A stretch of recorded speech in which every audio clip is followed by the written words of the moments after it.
रसगुल्ले के पापा देख लें, आप लोगों ने ना मेरे हस्बैंड को नजर लगा दी। ये सारा दिन घर से बाहर होते हैं, सारा दिन। रात को हमें इनकी शक्ल नजर आती है। आज ये घर पे थे तो मैंने कहा आज इनके साथ थोड़ा सा हम व्लॉग करते हैं। करी जा रही हो चाचा चला, ताजा हाओ निशा, ताजा हाओ। मस्तियां देख ली, अपने पापा को देख के ऐसे मस्तियां करती है।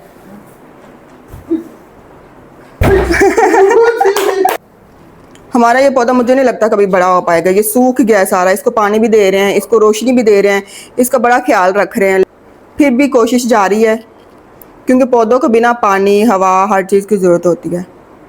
मैंने इसको अपने बेड साइड पे इसलिए रखा हुआ ताकि हम इसको भूलें ना, पानी देते रहें, बड़ा होता रहे। लाडी बन जाती पापा को देकर। खैर मस्तियाँ तो चेक करो रसगुल्ले की। इससे पापा को ना मारा इसने, मैंने कहा अपने पापा को सॉरी बोलो। पहले ये फौरन से सॉरी बोल देती है, लेकिन इस दफा इसने सॉरी नहीं बोला। मुझे कहती मैं सॉरी नहीं बोलूंगी। मैं इसके साथ गुस्सा हुई थोड़ा सा, मैं